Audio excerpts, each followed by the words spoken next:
Well, all right, guys. Welcome back to another episode of Hoon Talk Auto. We're going to be today replacing, you can even see my face looking like a tomatillo right there. There we go. Today we're going to be replacing the timing belt on a 2000 Nissan Xterra. Got the garage door propped open because obviously I'm sweating already just setting her up, right? Ooh. Your first step's going to be to disconnect the battery. Replace that. Disconnect that, not replace it unless you need to. Disconnect that so you don't get any unfortunate mishaps. Then we're going to drain the coolant out of the radiator. And then we're actually going to remove the whole radiator. But first we're going to take off the fan shroud and everything. Anyway, I'll get to it. It's going to be kind of difficult. The lighting in here is hard to work with at the best of times, right? I mean, you only got yourself to blame. Set it up yourself, so what are you gonna do? First step, disconnect from the negative. Why should you do that? Basically because the frame is negativized. Basically the frame holds an electrical charge because this grounds to the frame, so you want to be disconnecting that to prevent yourself from doing some unnecessary welding with wrenches and whatnot. I left my wrenches on the floor, so that's basically why this is going down the way it is. It's not even our guy. That's not even our guy either. Got our stock on there, guys. That was a 12 and that still didn't go, so it's got to be a tartane. I just ended up going and getting spitting everywhere. God. Ended up going to get the wrench box because, I mean, like, come on, just cut your losses, bud. Guys, that guy was loose to begin with. So just get that guy out of the way, right? Are we going to need to move that? We might, guys. We might. I don't know, though. Chances are pretty good later on. I'm just going to be like, oh, man, I wish I just took that out of there. That would have been easy, right? Next step is to go down below and start draining this coolant. This shroud comes off on the bottom there. They're filming my forehead. Come on. Ooh. All right. Imagine if we gave ourselves room to work, right? So I don't know how well you can see it, but underneath here, there's a little flapperoo that's got to come off of there and held on by some clipperoos. It's something in a roo. Why can't it just be, just looking like that? So this little guy, it might look like a petcock or whatever they are, the little butterfly guy, or it might look like that, which is like a Phillips head. You just jam something in there, twister, and it'll come draining down. Plan the video, bud. Plan it. Anyway, while we're down here, there's just this little plastic thing here. First, you can push out this AT line and then take this guy off of there. Probably just breaks off, I'd say. Told ya. So anyway, I'm gonna start draining the coolant from that and I'll get a nice deflector going and then I'll meet you back up top. All right, so check this out. Just because I'm proud of her. Got a funnel going and it's catching that stuff, draining her right down in there, not even a little spill anywhere yet. One thing I forgot to mention is make sure you got all your parts. I'm gonna be doing the water pump as well and this bearing and the gasket and the T-belt. Got indigestion. But yeah, I'm gonna be doing those things as well, just because, plan your videos, bud, come on. So it's nice and handy to have one of these guys. Keep it away from your electronics or else you'll be having a sadness. So you can do it in whatever order as long as that order makes sense to you and it's easy. I'm gonna convert this guy into a ratchet. It's a drill, but I think I slap that guy in there. It's pretty much an air ratchet at that point. Yeah. So that's gonna make our lives quicker. So I got a 10 mil on there. That's so much quicker, guys, than what I was planning. This video is going to be a 6 or 7 dayer. That's only going to be a 10 dayer. What? So let's move that cruise control line out of the way. I think this thing's a resonator, but like, I mean, don't quote me on that. You can take pictures before you take stuff apart, or you could put your stuff in with your old stuff if you want, if you're bad at remembering where stuff goes. But I mean, I wouldn't care if I were you. What am I saying? I wouldn't care if I were you. I would care if I were you, because you might not know. Is this on? There's another 10 here. That one's gonna need an extender. What in the I didn't even know that was a possibility. The thing's not gonna work for what I wanted it to work for, guys.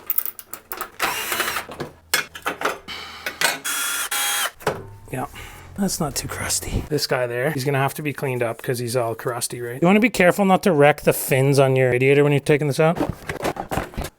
So fan shroud's off. Right there is a AT cooler line. That's the lower rad hose there. And then on the other side there is another one of those. So those are all gonna come off. Then this guy's gonna come out and be set aside safely somewhere. So got everything, got the hoses all disconnected. Just about to take the rod out here. I thought I'd bring you along for the ride. Sweating. Okay, so when you're taking it out, you wanna be careful not to hit any of the fins off anything or there'll be sadness. So it's starting to open up in here. Now we're getting into the meat and bordados. So this you're gonna wanna do second just because it's actually a pulley run off that. I'm just taking off this cover here.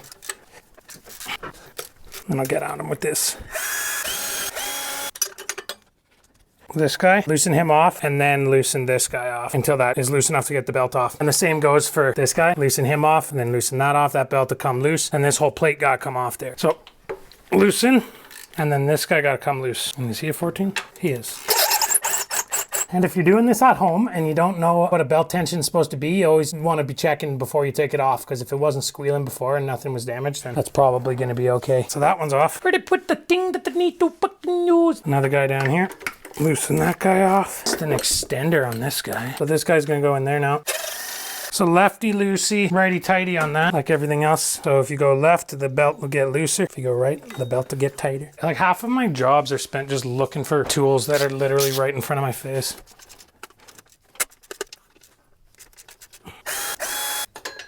Now we'll take the fan off, which is the 10 mils there. In this case, helps to have a ratcheting guy. Oh, I should have left the belt on. Well, I guess I'll put that back on temporarily. Putting the belt back on a little bit tight so I can undo those. So that's holding that now. The actual procedure is to crack each of them loose and then take the belt off, guys. Loosened her off again.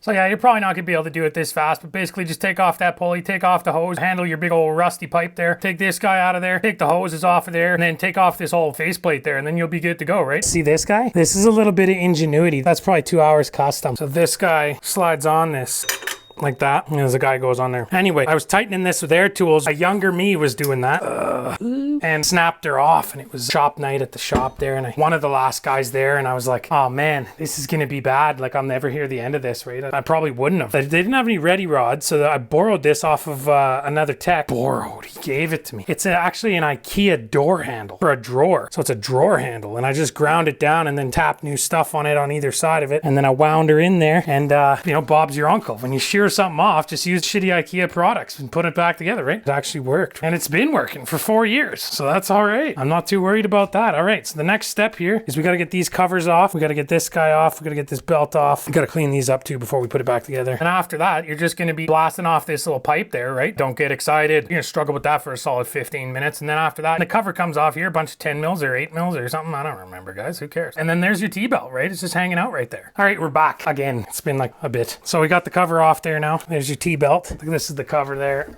Now we got to get this guy off. I don't know who broke that right there. That definitely wasn't me. I didn't break that. Nobody knows who broke that. It certainly wasn't me though. Anyway, so we got to crack this guy loose there. See what we got, a 29. It's way too big. Guys, bigger than a 24, smaller than a 29. I bet you I got a 27 in this guy maybe. 27. That'll work, guys. Okay, so I'm just going to try this. Jam that guy underneath this. And then when I wind her, hopefully lock itself. Probably tightening that though. So maybe if we got that guy there and then we have another guy on the other one, is this a dumb idea, guys? So almost always on this channel, it goes without saying that it is a dumb idea. And this time was no exception. So as you can see, I got wrenches out, screwdrivers going, I got oil filter wrenches, pry bars, putting the cover back on, jamming that guy in there, just trying to hold those cam sprockets so that the crank doesn't turn and I can break that crank bolt loose. There is a tool that exists to do this exact job. What you're looking at here is just the determination of extremely dumb man. Now you can see I sort of figure out a little bit of something. I guess it's better than nothing, right? Oh man, singing Matchbox 20 now? All right, guys, so that was a struggle to say the least. I think I might have jumped the belt, so that was not a good idea, but ooh, yes. So here's my setup that ended up working. There's probably a tool for this, guys, just so you know. This guy wedged between this guy, which is actually a puller, and resting on the bottom of this guy. And then there's a couple of 10 mils that I screwed into the harmonic balancer that's actually meant to be used as a puller, right? You're supposed to screw in two things and then the puller pulls the rig out. Found another use for. I already cracked her loose. Now we can just finish her off. That's nice. It was a solid 40 minutes that took me to figure out how to get that on there and have it work. So yeah, what we learned is that holding stuff off the cams is not gonna really work for us. So I'm just gonna show you to take off this last belt and then wind this bastardo out of there. It's a big boy, eh? Probably put that back in to pull it off, but I mean, I like doing stuff that does other things. I don't know if you can see that. That guy and this guy on that side. That's how you're gonna wanna be doing this. It's not a 14, guys. It's a 12. So crack that guy, crack this guy. And then there's the side maneuver. So just on that side, and then you just loosen them off. See how it moves in like that? Still quite a ways away. And she's off. So we got this going there. As I tighten this, it's gonna be pulling.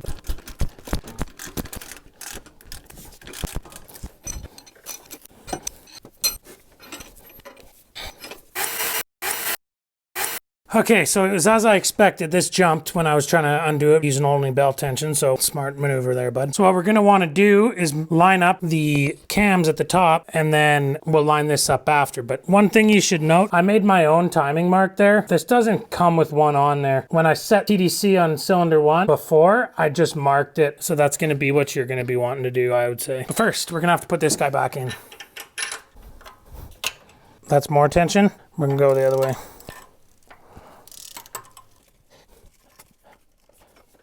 All right, so that's off there. So now we're gonna crank that over. So see those? Pretty well lined up. You got that one there, which is like this little dot, and then the little raised bit at the back. And then also on this side, it's the same. So it's looking like it's just a bunch of 12 mils coming off this guy to get the pump off. So that's our next step. Let's get her.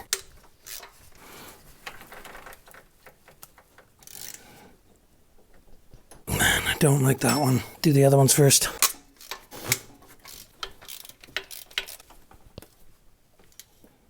That's what I was afraid of. Broke off. So we're gonna have to repair that.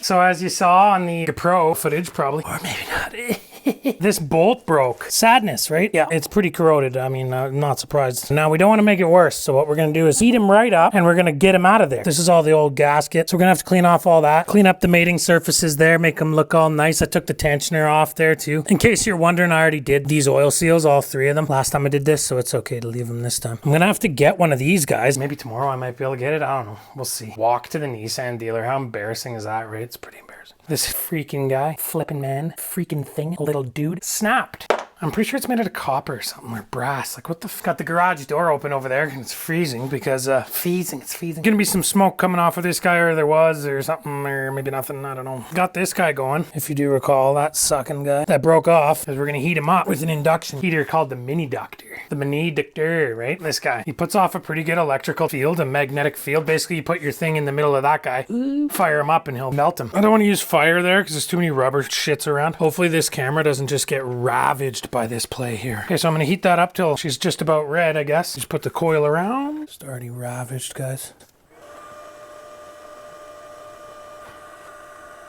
Typically, if the bolt head or anything's kind of sticking out off it and you can get this coil around it, it works pretty good. Bolt heads don't really work as well, but I mean, can't really complain. It's pretty much a magic wand, right?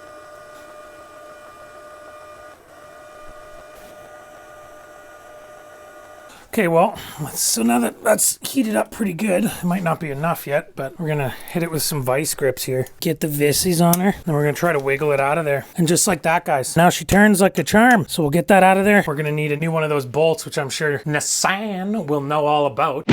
I won't even have to tell them twice which bolt it is, because they'll probably be like, oh yeah, it's that one. So let's get the rest of that guy out of there. I'll get back at you when I'm done that. All right. Okay, so we got her all cleaned off there, guys. That's looking all right. Got that cleaned off there as good as she's gonna get. We extracted that bad boy there. Oh, I still gotta do this guy. Look at that nastiness. What is that? But first, we're gonna put in this guy. So as you might have noticed, I got the gasket lined up. Easy way to get her to stick on there, guys, is to just put some zip ties through her like that. And then once it's on, once you have some bolts holding her in, then you just cut the zip ties off of there, right? So yeah, let's get into her. So as you saw, I already cleaned this off. I kind of sanded her down too, because there's just a lot of rust and such. So we'll jam them on.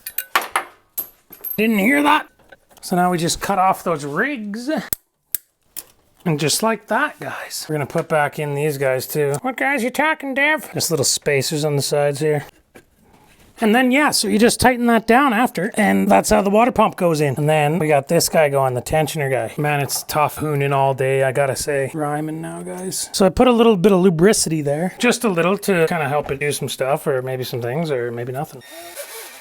So for so good. Now it's time to put this tensioner bad boy on there. So you just do this. And a couple of these guys. What order are these going in? Would have helped if I paid attention. I think it's going to be like this. Okay, so see that movement? Once the belt's ready to go on, put the belt on by pushing this out of the way and then putting it to the right tension. Tighten it down with this slide here when the time comes. For the time being now, we'll just leave it. We'll order that bolt that broke and maybe some other things like belts and stuff. And then pick it up tomorrow, hopefully. And we'll have it all going back together. Catch you guys then, but for now, I'm pretty tired of standing, so I'm just gonna let her go. Ah! Like, favorite, subscribe. Ooh. Ooh. Oh, he's spitting everywhere. God. I mean, you only got yourself to blame. Plan your videos, bud. Come on.